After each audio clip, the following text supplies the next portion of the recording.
Hey, what's up guys? Hoarcrux here. Welcome back to the channel. If you're new to the channel, I do a lot of build videos, primarily a Magicka Sorcerer and Magicka. So if you're interested in that, just gotta take a look at the channel, see what you like. But today I'm bringing you my last build, probably for the Greymoor patch. This is called the Azor Ahai, Mag Sorc PvP build. Uh, in recent patches, well, previous expansions, I've done Azor Ahai. I build videos, and mainly what the Azor Ahai means is it's a Game of Thrones reference. If you guys are into all that lore, all that BS. But anyway, this is the revamped version of that. This is the king of 1vx builds, in my opinion, on Mag Sorc. Keep in mind, this is not canon. There are other builds out there, but this one by far exceeds any expectations you could ever have. It's tanky, infinite sustain, super high burst damage. This class literally has no weaknesses. It just really doesn't. So let's hop right into it, shall we? So here's the character sheet unbuffed. Let's buff this bitch up. So what we got here is everything completely buffed. More mag recovery you're ever going to need. Almost 3k spell damage, 43k max.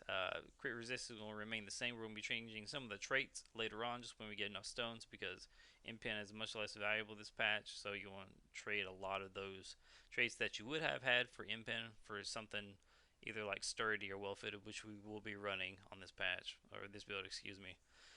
You notice on back bar we get 20k resistances. That's really, really tanky for a sorcerer, especially since we're running sword and board. Really high health pool, really high stamina pool, decent magic pool. This class's survivability does not really rely on super high shields. We are running 2 wards, however, that can be changed. Most of our survivability is coming from our insanely high stamina recoup pool, as well as just the max stamina and EG. And you just gotta play this class super hyper aggressive. It's pretty easy to do. There's a lot of reward, no risk with this build. Sure, there's higher damaging builds, sure, there's tankier builds, but none's going to give you a better best of both worlds. So,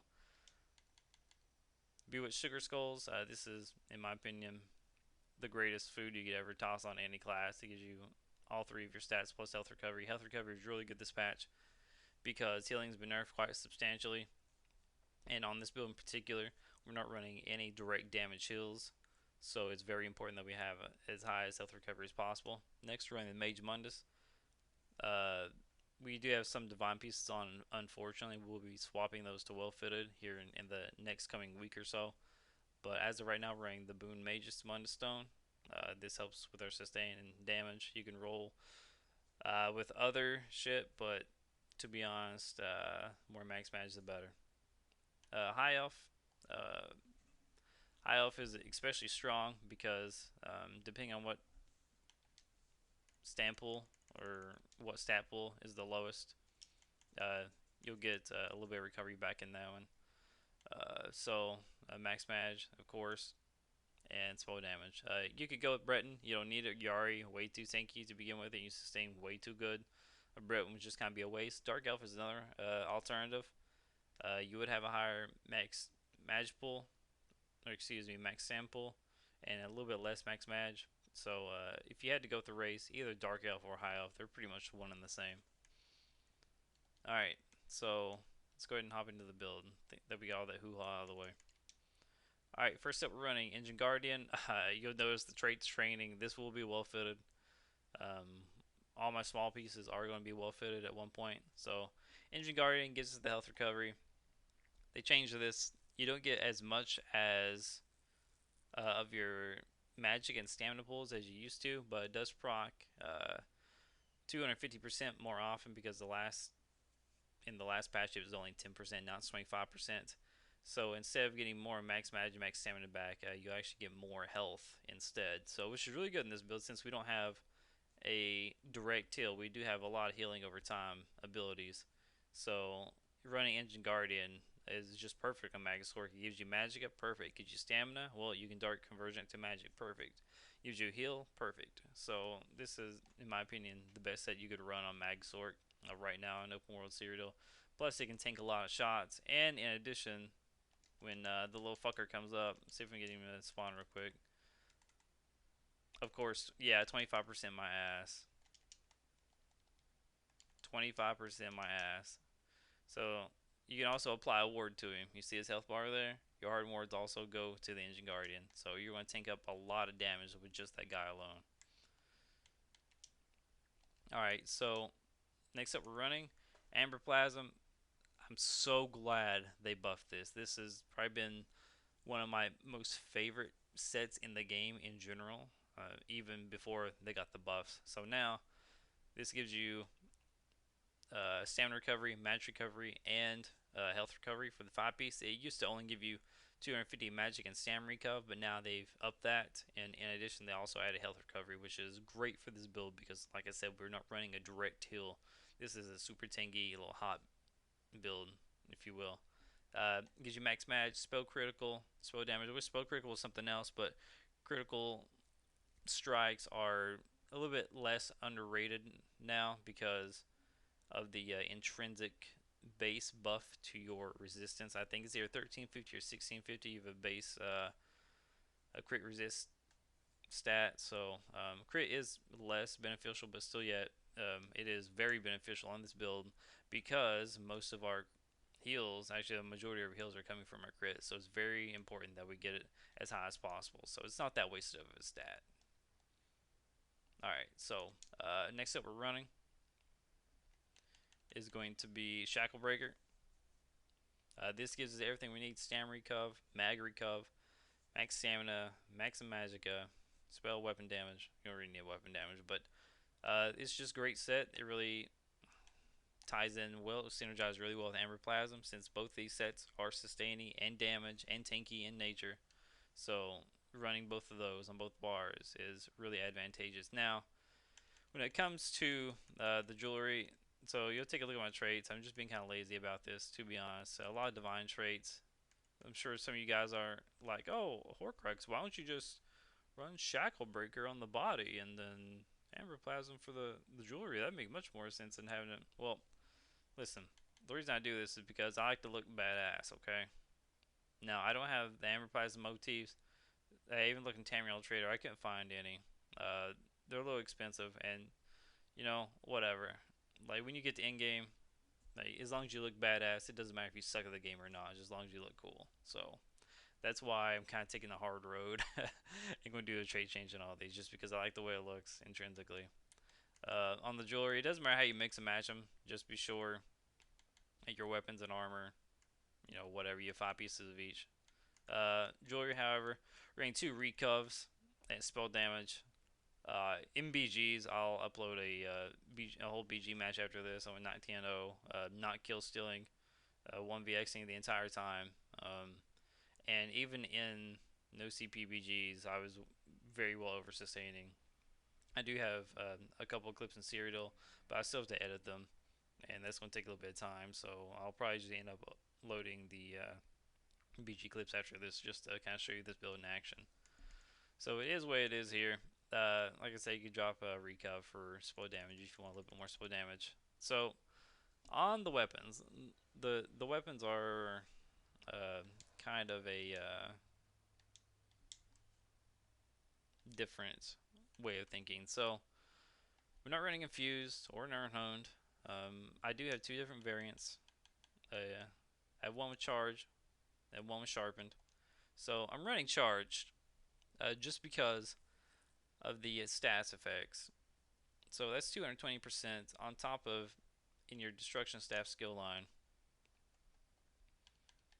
you also have a passive that increases the elemental force by 100%. So what's this mean? Pretty much, that's, I would say this is about 75% proc chance with charge and elemental force, everything put together, because every other weave you get all the status effects. We're using crushing shock on this build. I'll get more into this later. While we're running charge, we'll go over the skills and stuff first. So just keep that in mind as we are moving forward. I will come back and explain that trait here in just a moment. So on the back bar, typical sword and board. This impenetrable could actually be infused or sturdy. Impenetrable is not really needed anymore. Also, we're just range defending. We're not going to get a lot of light attacks off on our back bar, to be honest. The only time you would ever want to like heavy attack on your back bar is to get stamina back anyway. For whatever reason, some reason you need stamina, which you're not going to with 1400 recov.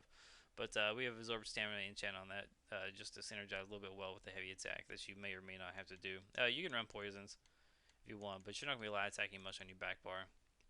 That's primarily why we have a berserker enchantment on our front bar, because on our back bar we're not going to be able to proc our berserker enchantment when we need the damage. So that's why we have it here on the front bar, just to make sure we have it up at all times. I'm trying to think of anything else need note before we move on. That is a negative. So let's go ahead and go over the skills. First ring, Frag Curse, pretty typical combo. Don't hardcast this. It's really annoying getting stuck in a hardcast.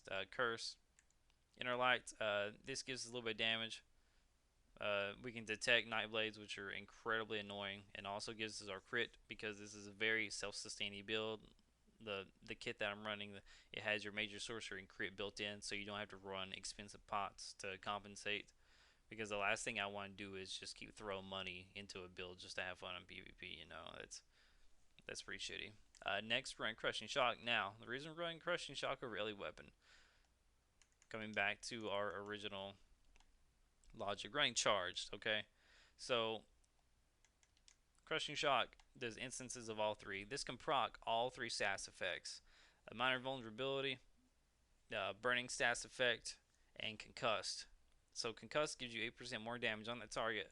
Minor vulnerability inflicts them a minor maim, reducing their damage dealt to you by 15%, and then of course the burning effect does a pretty decent dot over time.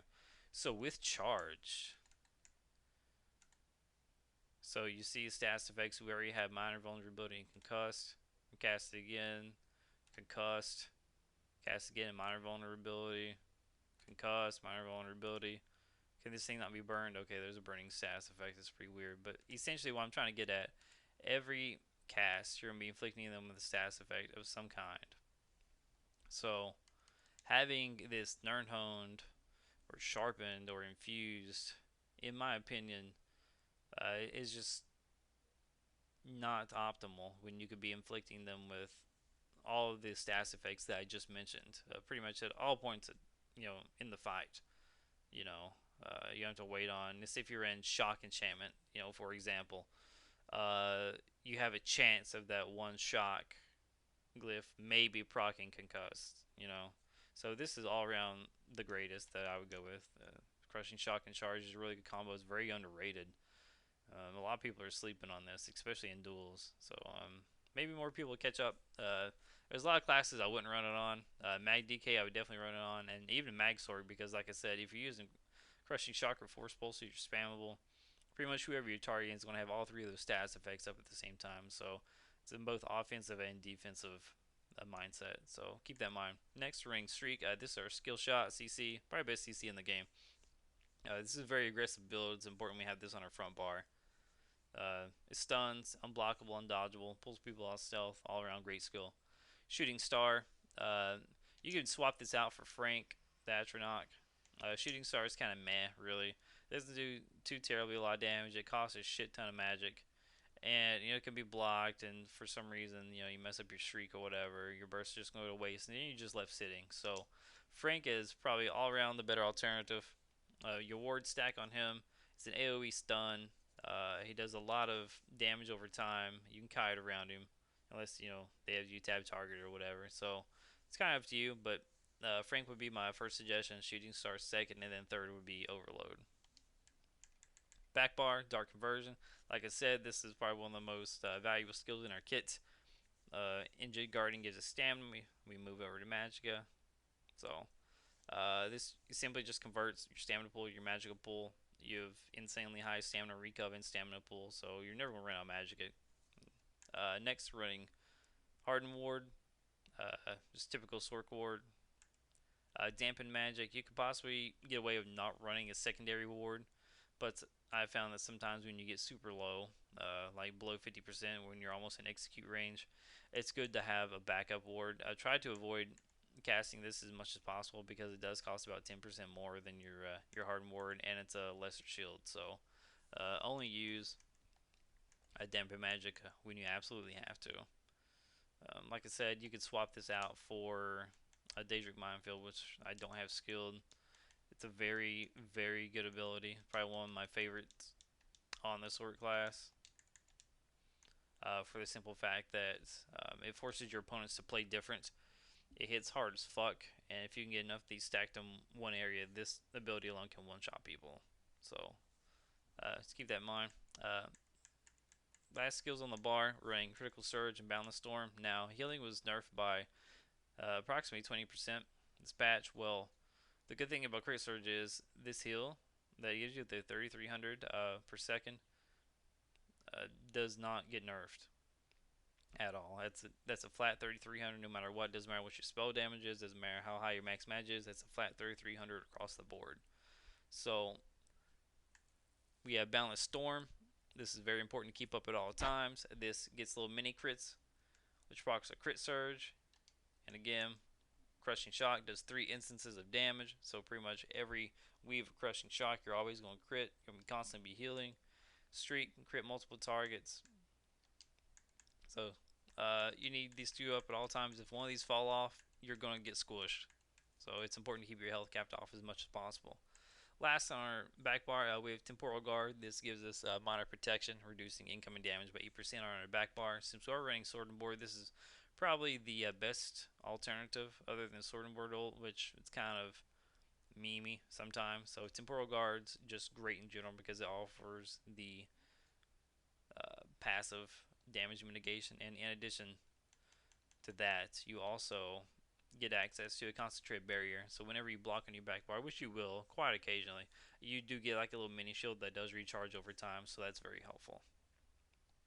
Okay, so as far as passes and stuff are concerned, obviously have all of them. So I'm going to briefly go through if there's anything in particular that you need to have. You do need 3 points in medicinal use to have 100% uptime on your pots.